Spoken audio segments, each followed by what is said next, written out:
And we're rolling. Welcome to the Dr. Joe Show. I'm Joe, your host, and this is cigar review number 16, believe it or not. We are moving fast. Not as fast as I'd like. We had a couple of days off here, a couple of days off there. Snow, colds, looking for work, all sorts of excuses. But the truth of the matter is that as these episodes, as we get deeper into the show, and as we open up new jars and new boxes, as far as, and I didn't mean jars or boxes, I mean topics, cans of worms, so to speak, we have more and more things to deal with and more things going on, especially as the number of subscribers grows, the number of comments is more, the number of emails is more, the number of questions is more. And what happens is we end up wanting to put these episodes to have an order to them, where we kind of pick up where we left off as far as other topics are concerned. So, that being the case, as the episodes progress, they get a little more complicated to put together. Because there are issues that I want to resolve, and there are questions that I want to answer. And I don't want to leave anybody out. There are cigars being requested, a whole bunch of stuff. So, whereas I used to sit in front of my computer for an hour, putting together a little brand history and a couple of things to cover, a couple of, little cute little viewer comments, now what we have are some more serious matters going on, and some more serious questions being asked, and we want to answer those. So, the length of time it takes to put together an episode really it grows and all of my notes this time I have a giant mess of them are handwritten because I have no printer at the moment, not one that functions anyway, so that's a little problem we'll have to solve real soon. However, I'm extremely happy with the way things are going. The last couple of reviews, I think, have been very good. I know a lot of other people who've been watching think they've been very good. I'm happy with them. I'm happy with the quality. The sound needs a little help, but we'll get there. We'll get there. As you see, as one viewer commented, well, we'll get to that later. That's another story. But today is, as I'm not going to break the chain, Cuban, non-Cuban, Cuban, non-Cuban. Our last cigar was the Casa Fernandez Miami Arsenio, which was a real surprise. I mean, what a great cigar. If you haven't watched that review, check it out. And if you don't want to, fine, but at least go out and get one of those cigars. They're fantastic, full-bodied, strong, tons of flavor. I highly recommend them. Especially if you like Cuban cigars, strong Cuban cigars, I think you'll like this cigar. Now, that's done, today is Cuban Day. And as we've been covering some cigars that people have been requesting, I've decided to continue with that endeavor. One of the cigars we recently covered upon request was the Romeo and Juliet Short Churchill, and a lot of people who were looking forward to that were thankful. But today, we're covering a cigar that, no offense to the Romeo and Juliet Short Churchill, we're covering a cigar whose legendary status exceeds that of the Short Churchill. I mean, the Short Churchill practically just came out compared to the cigar we're smoking today. But even if we were talking about the Churchill, maybe, I mean, the Churchill has quite a name, being named after the Prime Minister of England. But perhaps it's not so legendary, although older, as the Montecristo No.2. The Montecristo No.2 is the standard of all standards. It is maybe the golden rule, maybe to be called the benchmark of which all other Cuban cigars can be measured. As one person said on a site I was reading, and I really do agree, this is perhaps one of the most well-known, influential Cuban cigars ever crafted. And it might surprise you that it's not quite as old as a lot of people think. Especially compared to the brands that we've been covering, like Partagas, the oldest still in existence, and Romeo and Juliet, 1875, Upman, 1844. This cigar here is much younger. However, it has been one of those cigars that just, if you're a Cuban cigar smoker, it's in your humidor. It just is. You don't smoke Cuban cigars, as a real cigar smoker and not have these in your humidor. If you do, you're probably in America and just haven't gotten a chance to order them yet, or you're crazy, because they're hardly ever bad. I mean, there are bad boxes of Cuban cigars, but if you're going to order, we'll talk about this a little more later, now is a good time. Cuban cigars are real good. We'll talk about that more later. But right now, I want to get into the cigar. I want to get the cigar lit. We have a big episode ahead of us, because not only are we reviewing a legendary Cuban cigar, we are also going to go over a bunch of viewer emails that are kind of interconnected in a way that the number one question is, the $1 million question is, Joe, where do you get your cigars? Joe, where can I get my cigars? Joe, who should I order from? Joe, who can I trust? The number one question, asked by, literally, no exaggeration, I shouldn't use that word literally because it's a number, no exaggeration, hundreds of emails about, even people who aren't, they don't even watch, you can tell, they just stumble and they figure, let me ask this guy, just tons of questions, where do I get them, where do I get them, where do I get them? And recently, the other side of that issue has come up, where not to get them. Nobody ever asked that question, but I have a list on that too. And so what I've decided to do, as I said in the comments section, is to do this episode, and in our, we have our review, and in the other section of the episode where we talk about viewer emails and other topics and goings-ons, where do I get my cigars? Now, I'm not going to reveal a list of 75 vendors because, this is a touch-and-go matter. It has to do, with, let's just say I'm in England, okay? For this episode, I'm in England right now, all right? So, where do I get my cigars? And we'll talk about it that way. But there are a lot of people who, I have to be, I can't just be like blah, blah, blah, blah, blah, blah, blah. Another thing is this. While I have ordered from probably, I did a count today, it came to about 25, and there's so many that there's actually one I can't really remember if I ordered from them or not for some reason. However, I only recommend, and this will come up in the viewer emails, I only recommend sites that have been thoroughly tested, meaning I have ordered multiple boxes, multiple times, and they have been not only special cigars, but standard release cigars as well. So when I recommend a site, I'm not just saying, yeah, I got a box from these guys I ordered once 3 years ago and they were great. I'm saying I ordered several times. I got cigars like Monte 2s, Partagas 4s, Cohiba Siglo 6s, whatever, and I got a regional edition or a jar or something, and everything was great. That's the sites I recommend, because the last thing I want is to recommend a site that sent me a good box, but what they really do on the side is, for American customers, they give them shit, and then they send other, so they maintain their good reputation, because there have been, I don't know about now, but there have been incidents like that, where you had these sites that were filling boxes full of duds for guys in America and saying, yeah, we ship to America, figuring, what the fuck do they know? There are a lot of different personalities out there. Think about it. Look at what you see on the news every night. It's not that crazy. People do things for money, Anyway, that brings me to the point of saying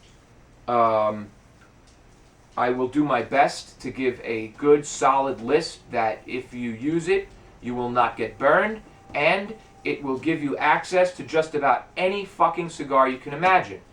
And I will also give you a list of cigar sites that you really should stay away from. Out of my mouth, and then one out of someone else's, so I'm not really saying it in case any of these sites aren't really, blah, blah, blah, but we'll get into that again later. For now, why don't we introduce the star of the evening, the Monte Cristo No.2, and I'm going to do a short brand history on the cigar, as always when we introduce a new brand, and then we're going to smoke, enjoy, hopefully, and get into our viewer emails and these questions. So, once again, thank you for tuning in. It is a pleasure having you as a viewer. If you are new, please comment. A good way to learn what's going on the show is to check out the comments section of the show and see all the comments that are being posed on all the videos. There's a way for me to do it. You know, see, I'm not a huge YouTube buff. I just do my own show, and I know a thing or two about video editing and doing even that. It's just you know, it's not complicated. But I think there may be a way for you as the viewer to look at all the comments posed on the videos of my channel. So you don't have to go to each video and see what the comments are where. I don't know if you can do that or not. If you can, it would be a great way to follow exactly what's going on, as it's almost like a forum at this point. When I look at it, I see all the comments left on all the different episodes because they move around, you know, and they kind of get connected that way. That being said, let's get smoking. And here we have it, the legendary Cuban Montecristo No.2. This cigar is 52 millimeter ring gauge by 156. That's 6.1 inches if you're interested, and the factory shape is pyramids. It is by all means as I said before, the standard when it comes to Cuban cigars. It is an extremely popular cigar, well known throughout the world. If you're a cigar smoker for a couple of weeks, you know what a Monte 2 is. This one happens to be beautiful, dark, oily, leathery looking wrapper. Very, very, very smooth to the touch. And as you may know, this past year, the #1 cigar of the year, 2013, for Cigar Aficionado was the Montecristo No.2. Now, I believe the exact box date was actually April 2013. Now, this is not a April 2013 Monte 2. In fact, this was given to me in 2012 by a gentleman who used to fly in from England. And he would come to our shop, and he was particular in the fact that he only liked to smoke bellicoso-shaped cigars, or, you know, pyramid-shaped cigars. He would always call them bellicosos. So I used to sell him a lot of Cabaguan bellicosos, actually. And that was that. But anyway, for my service, he handed me a couple of these, and I've saved them. I gotta tell you, I saved them, and there were other Monte 2s that I've had that I smoked, but I kept saving these for a couple of reasons. They just looked better. The wrappers looked a little tougher. The oily sheen on them was a lot brighter, so I knew the cigar had more health to it. Not only by that, but the fragrance. The fragrance of this particular cigar is unbelievable. I mean, it's been in the humidor for a good year, and every time I take it out, it just has this beautiful, sweet, musky, floral type of scent. Really, really strong aroma. Really strong aroma. That is a beautiful cigar right there. So today, we're going to light it up, and we're going to see what the Monte 2 is all about. I would like to get my hands on an April 2013 just to see, but you know what? I'm not that concerned, and I'm sure the cigar right here is not going to be that far off. You know, I've experienced with cigars, and when a cigar looks and smells like this, it's on. It's on. There we go. I was trying to capture the right color there. That is a beautiful cigar right there. What I like about this cigar as well is you could see that roll right there. Got a lot of nice tubular air passages through it. The cigar itself, when you feel it up and down, very firm, you know, gives back right away. I mean, not firm like it's dry, but it's packed. And the foot, you could see it has a lot of good air channels, so I doubt this is going to be a plug. I've seen these rolled and just like, you know, packed to the brim where there's just no space between leaves and the foot.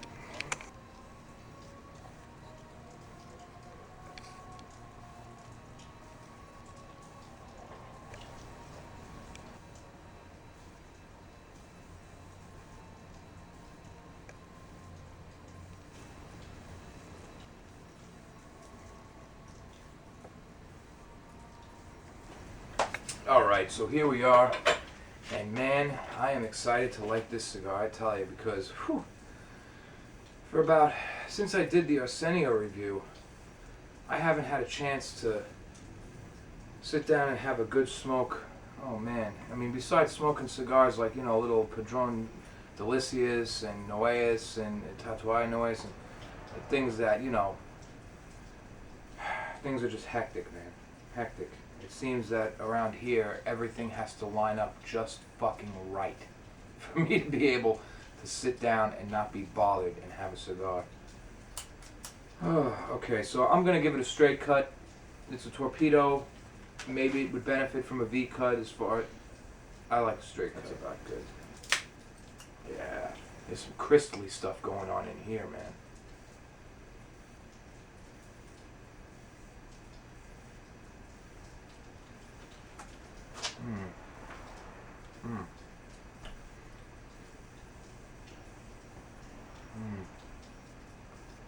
It's good, deep Cuban flavor.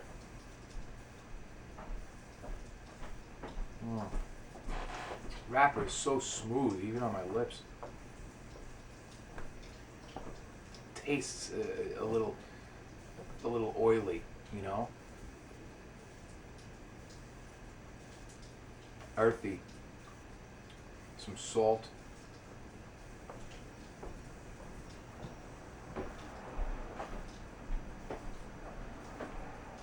Kind of like a little bit of spice coming in the tip of my tongue right there. Nice. Good flavor on the pre-draw. Nothing like dynamite or anything, but definitely some good flavor right there. Old Swan Vesta matches. These are not the originals. This was an old company. We're not going to do a brand history on the matches, but they're an old company that there are matches being produced under that name again. I don't know if it's the same exact. Made to the highest quality since 1883. These used to be, of course, actually made of cedar, and they were strike anywhere. Now they're not made of cedar, and they're not strike anywhere, so they have really not the same at all. But they are long cigar matches, and they do work well. So we're going to give them a shot. We're going to light this puppy up.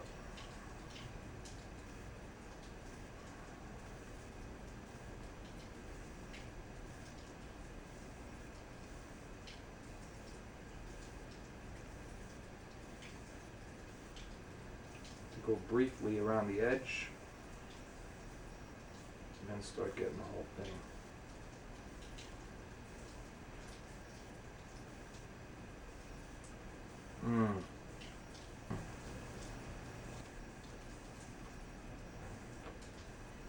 Wow, light's easy, man. And that match is excellent.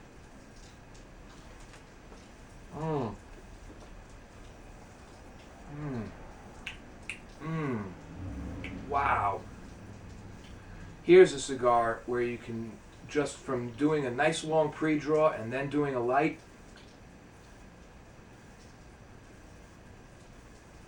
you can just see how much flavor opens up from the smoke.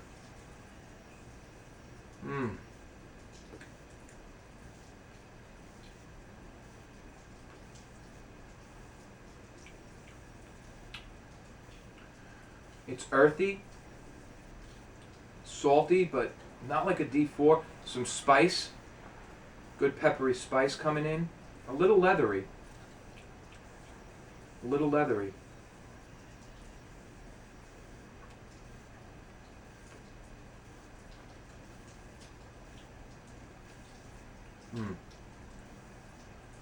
Delicious. Very deep flavors going on.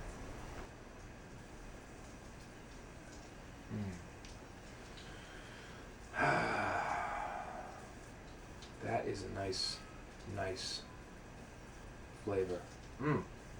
Good amount of spice coming in, you know.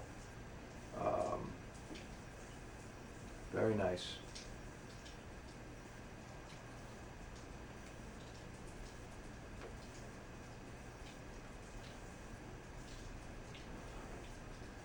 Spicy, earthy, floral, some floral type notes.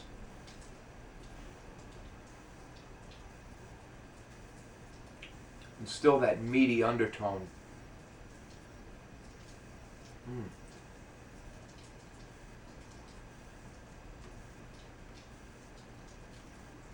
Oh, gentle as a breeze through the nose, man. Gentle as a breeze. Can feel it a little already.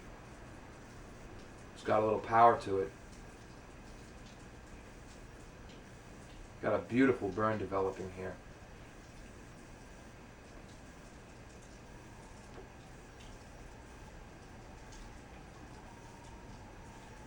Very gentle through the nose. Surprisingly gentle. Funny enough, some spice. It's got a little more spice than the D4 did. And I'll tell you, for that reason, the only thing I know that was more gentle. It always surprised me, that box of D4s. Breathing through the nose, you couldn't feel a thing. It was like breathing a cigarette through your nose. You feel this a little, but it's gentle as anything. It's not like, take a Nicaraguan cigar. That's the thing, Cuban tobacco, I'm telling you. For me, you get a Cuban cigar, you can blow it right through your nose. It's gentle as a breeze, like I say. Take a Nicaraguan or a Dominican cigar, blow it through your nose, you're in fucking trouble, man. A lot of times. Got a nice burn coming on here. Nice Cuban style ash, charcoaly gray. A little bit lighter in the center regions. Montecristo 2s use all Vuelta Abajo tobacco.